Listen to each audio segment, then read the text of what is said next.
자, 안녕하십니까. 2023년도 7월 21일, 현재 시간 3시 51분가량 지나고 있습니다. 자, 벌써 한 주를 마감하는 금요일입니다. 여러분, 이번 주 매매 잘 되셨는지요?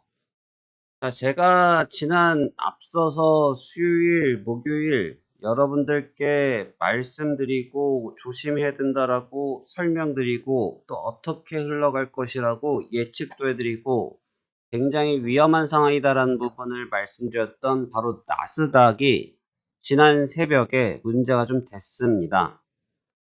이 점에 대해서 궁금증들을 계속 말씀들을 많이 하고 계셔서 제가 한 분 한 분 설명드리기에 좀 무리가 따르고 있어서 영상으로 안내를 드리는 것이 적절해 보입니다. 나는 혼자지만 사실 저는 20분, 30분만 여쭤보셔도 똑같은 말씀을 30번을 해야 되기 때문에 그 양이 어마무시하겠죠. 그래서 차라리 많은 분들께서 영상으로 간결하게 보시는 것이 더 효과적이기 때문에 이 내용을 말씀을 찍어드리도록 하겠습니다. 제가 자신있게 말씀드리면서 아마 이 내용은 나스닥에 관해서 성지가 될 것입니다. 성지가 될 것입니다. 라고 말씀을 드렸는데요. 사실 굉장히 오만한 표현이죠. 사실 굉장히 자신감이 아니라 건방진 표현이라고도 할 수 있습니다. 그러나 확실하게 보이는 것에 대해서 브리핑을 할 수 없는 사람이라면 전문가가 아니죠. 전문가라고 말을 해서는 안 될 겁니다. 저는 전문 트레이더는 아니지 않습니까? 저는 전문적인 트레이더가 아니고 모르시는 분들에게 또는 잘 하고 계시지만 도움이 필요하신 분께 서포트를 하고 도움을 드리는 전문가이지 전문 트레이더가 아니에요. 그 얘기는 무슨 얘기를 하는 거냐면 오히려 누구보다도 객관적인 뷰를 가지고 볼 수 있어요. 객관적인 뷰. 이게 중요할 것 같아요. 여러분, 우리가 마음이 좀 아프거나 몸이 좀 아프거나 몸이 아프면 다리가 아프면 정형외과를 갈 것이고요. 눈이 아프면 안과를 가실 거고요. 그다음에 정신적으로 좀 무리가 따르면 정신건강의학과를 갈 거고요. 그렇죠?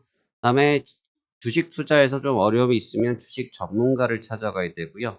선물 쪽에서 좀 어려움이 있으면 바로 파생왕 송 대표를 찾아오게 되어 있습니다.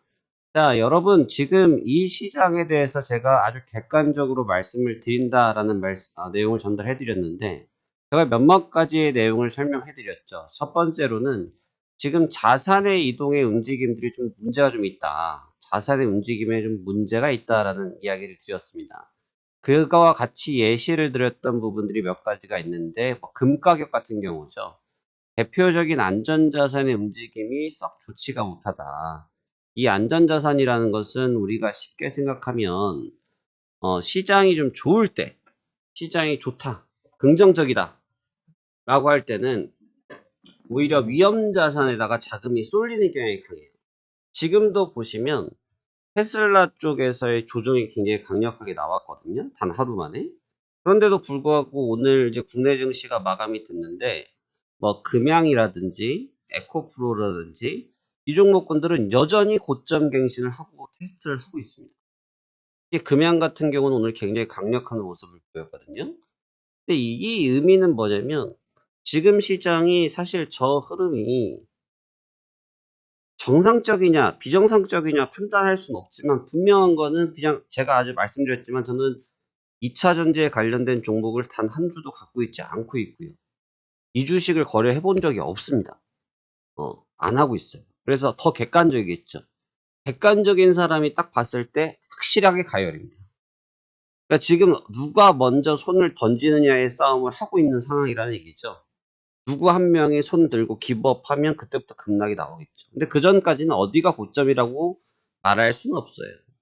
음. 분명히 부담이 걸려 있는 구간인 건 맞는데 언제 멈춘다라는 단어를 쉽게 쓸 수는 없다는 거죠. 근데 해외 선물도 같은 맥락인데 차이가 조금 있어요. 무슨 차이를 갖고 있냐면 에코프로가 제일 크니까 에코프로를 갖고 얘기를 합시다. 지금 에코프로가 지금 봤을 때 에코프로의 전체적인 주가의 움직임이 이제 100만 원이라는 가격을 찍었습니다. 에코프로가. 얘 가격이 100만 원이에요. 근데 얘 시가총액이 지금 얼마냐면 30조입니다. 30조. 오늘 기준으로 해서 에코프로의 시총이 30조예요.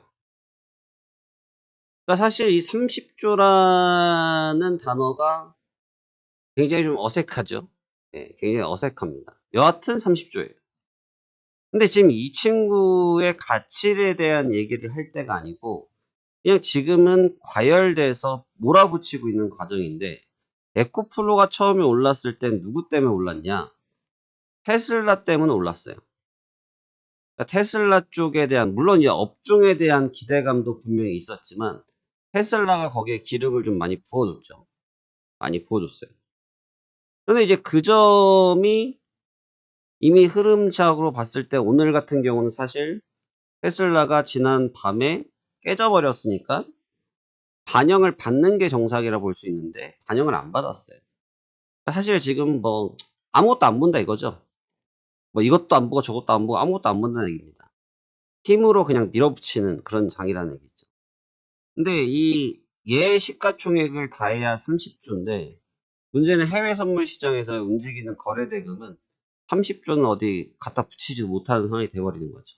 규모가 틀리죠. 왜냐하면 나스닥 전체 지수, 제가 아까 나스닥에 대한 얘기를 드렸으니까 나스닥 전체 지수를 가지고 얘기를 하기 때문에 이거는 뭐 30조를 갖다가 붙일 수도 없는 그 규모라는 거죠. 사실 결국은 지금 나스닥의 조정이 나타났을 때 이거는 과열 현상이 있었지만 그 과열은 에코프로와 좀 다르게 어느 정도의 그런 정체기가 올 수 있는 상황이 뚜렷하게 보일 수밖에 없었다는 겁니다. 많이 올랐기 때문에 빠졌다. 그건 전혀 아니에요. 왜냐면 지금 6월 달도 어떻게 지금 시기로 놓고 볼게요. 6월 달 같은 경우도 보시면 6월 달도 이렇게 보면 많이 올랐어요. 6월 달도 굉장히 많이 올랐죠. 근데 지금 보면 제가 6월 14일 날, 6월 14일 날, 그다음에 6월 16일 날 요때까지 매도를 치다가 6월 19일 날 같은 경우 또 매수를 했어요. 그러니까 무슨 얘기냐면 6월 19일이면 요때거든요. 요때. 어디니? 요때예요, 요때. 여기서부터는 지금 보면은 무슨 고점이니까 매매를 못 했어야 된다는 얘기인데 더 올라가야 되니까. 근데 그때는 또 매수를 쳐서 또 끌고 올라왔어요. 결국은 지금 이 나스닥에서는 많이 올랐기 때문에 많이 빠졌기 때문이라는 단어는 적합하지 않아요. 그 얘기는 맞지 않습니다. 그런데 뭐냐면 시세를 만들어서 올라가는 이 과정에서 가열기가 확실하게 보였다는 거죠. 그러니까 차라리 어떠한 형성을 하면서 시세를 만들어 가면서 움직이고 있었다고 하면 좀 그런 측면들이 덜 부각되었을 텐데 아주 뚜렷하게 가열이야 가열이야 특히 이런 구간들 자금이 좀 부족해서 시장이 뭐를 한 거냐면 전체적으로 이번 주 초 같은 경우는 박스권을 굉장히 많이 가져왔거든요. 오늘도 좀 주간 내내 지금 박스를 좀 치고 있었는데 그러다가 얘 저녁만 됐다면 머리를 들어 올렸어요. 그러니까 시세를 들어 올렸다는 거죠. 결국은 지금 고점이 형성된 건 뭐냐면 이런 식으로 시세가 등록이 돼서 올라왔던 시세가 이렇게 올라온 시세가 고점이 형성이 된 거예요. 그러니까 이런 거는 명백하게 고점화의 증상이라는 거죠. 그러니까 제가 이틀 전부터 드린 자리가 바로 이 자리입니다. 시간 외 단일가 요 시장이 자리들. 시작되었습니다. 제가 이틀 전 지금 계속 제시해 드린 자리가 여기거든요. 결국 여기서부터 이제 조정을 받기 시작했죠. 이게 끝이냐? 아니, 끝이 아니에요. 이거 끝 아닙니다. 더 조정을 받아야 될 수 있어요. 제가 무슨 나스닥이 빠진다고 저한테 뭐 돈이 들어옵니까? 나스닥이 빠진다고 누구한테 저한테 박수를 쳐주겠습니까? 그냥 보이는 그림이 그렇습니다. 이런 과열은 좀 증상을 할 필요가 있어요. 특히나 지난밤의 흐름을 보시면 나스닥 쪽에서의 조정을 받았는데 다우지수가 또 플러스로 마감이 됐습니다. 이 굉장히 언밸런스한 거죠. 물론 조금 주식을 오래 하신 분들께서는 잘 아실 거예요.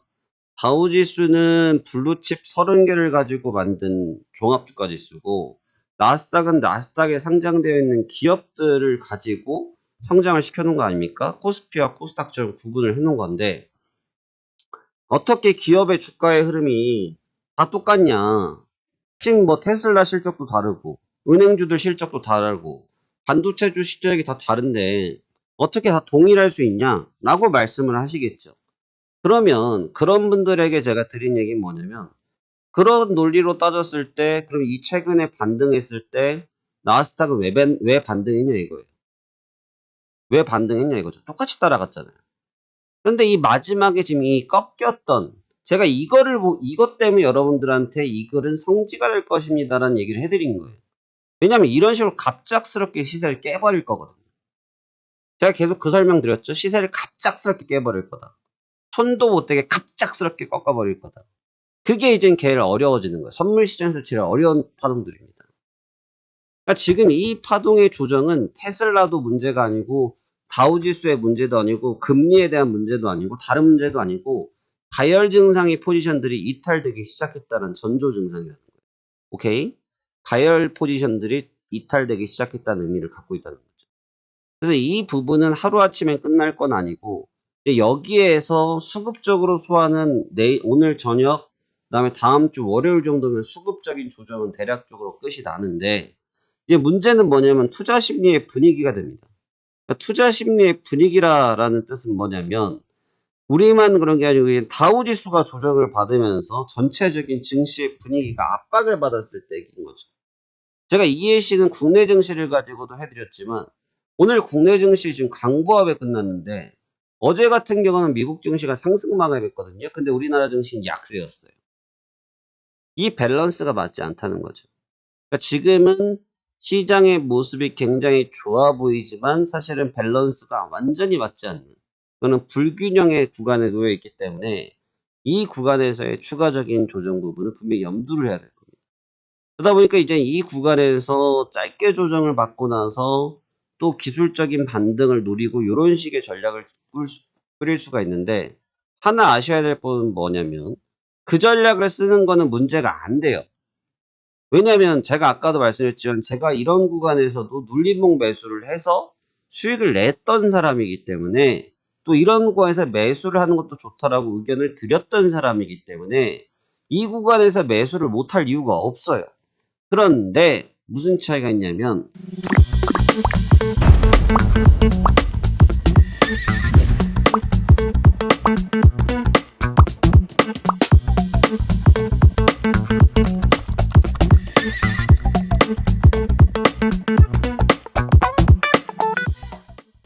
방금 말씀드린 것처럼 다우지수와 나스닥 지수가 밸런스가 일단 깨진 상태에서 급격하게 방향성을 꺾어버리는 이런 대형 음봉이 출현했다는 거예요.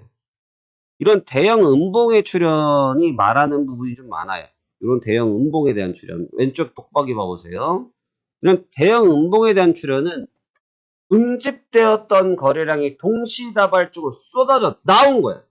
동시다발적으로 쏟아져 나왔다고. 그렇게 되니까 이 구간에 대한 저항들이 다 무너져 버린 상태가 되고 이미 여기 시세를 주도하고 있는 사람들은 야 여기서 일단 좀 멈춰봐야겠다라는 의견이 팽배하기 때문에 오히려 반등을 노리는 매수를 쓰다가 당할 확률보다 오히려 반등을 가지고 노리고 있다가 매도를 치는 게 더 유리할 수 있는 거죠.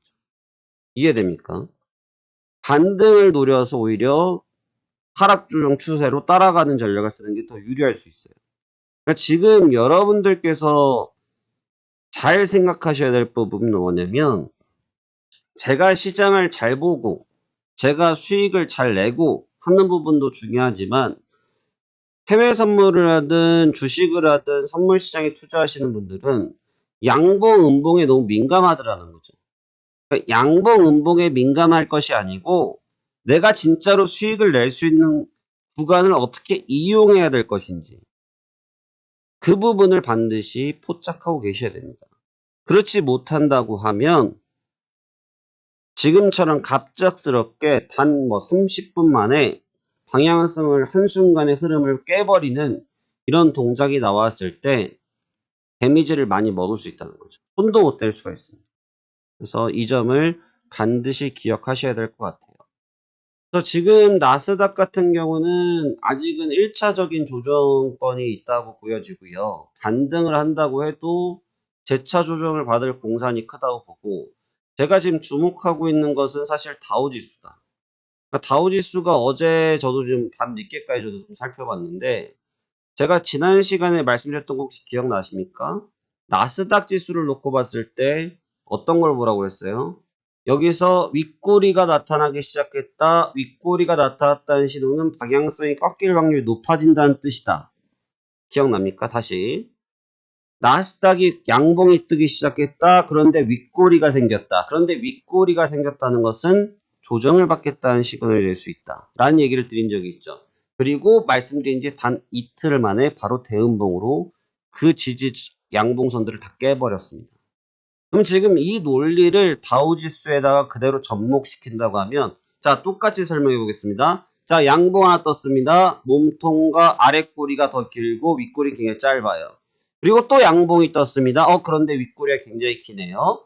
그런데 또 양봉이 떴습니다. 고점이 갱신됐습니다. 그런데 윗꼬리가 있습니다. 윗꼬리가 벌써 큰 윗꼬리만 벌써 두 방째. 두 방째 윗꼬리가 길었다는 얘기는 결국은 매물이 많이 쌓여 있다, 매물이 출회되고 있다라는 의미잖아요. 이 얘기는 반대로 얘기하면 바로 음봉을 통해서 시장을 눌러버릴 수도 있다라는 거죠. 근데 그렇게 눌림이 나타났을 때 과연 선행적인 조정을 받았던 나스닥이라든지 글로벌 증시의 분위기가 어떻게 대조적으로 움직일 것인지, 아니면 그것이 단지 다우지수 하나에서의 움직임으로 마무리될 것인지를 여러분들께서 반드시 기억하셔야 될 거라고 확신을 하고 있습니다. 저도 이번 주 상당히 재밌는 매매를 했지만 시장을 보고 있으면 쓸 어렵습니다.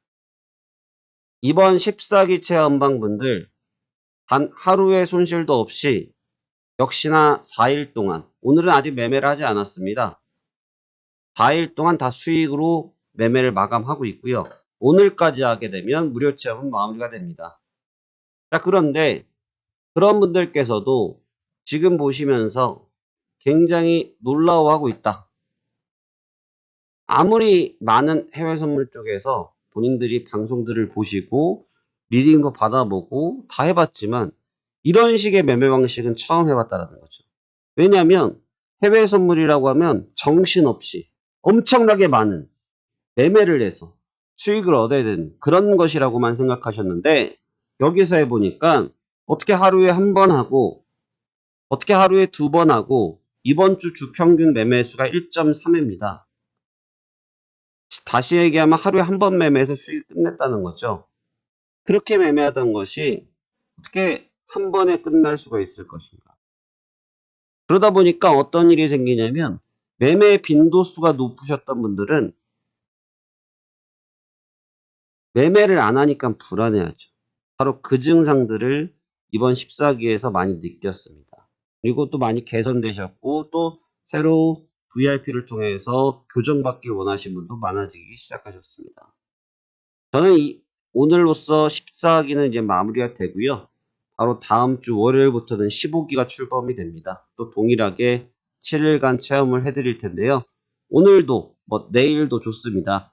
화면 아래 무료 체험 7일 신청하기를 남겨주신다고 하면 바로 이러한 실시간적으로 이루어지고 있는 매매를 변함없이 꾸준하게 보여드릴 것입니다. 그리고 여러분들의 계좌가 토실토실, 그리고 수익이 뜨거워지도록, 그리고 리스크를 최소화할 수 있는, 그리고 그 리스크를 최소화시키면서 나의 이익률을 크게 확대할 수 있는 전략을 늘 제공해 드리도록 최선이 다하는 파생왕 송 대표가 되도록 하겠습니다. 늘 사랑해 주셔서 감사드리고요. 지금은 시장이 슈퍼 변곡점에 들어왔습니다. 이번 기회를 반드시 잡으셔서 여러분들에게도 좋은 수익과 행복한 날들이 가득 되시길 기원하는 바입니다. 자, 그럼 오늘 내용 여기까지 하도록 하겠고요. 좋은 주말 되시길 바랍니다. 감사합니다. 파생왕 송 대표였습니다.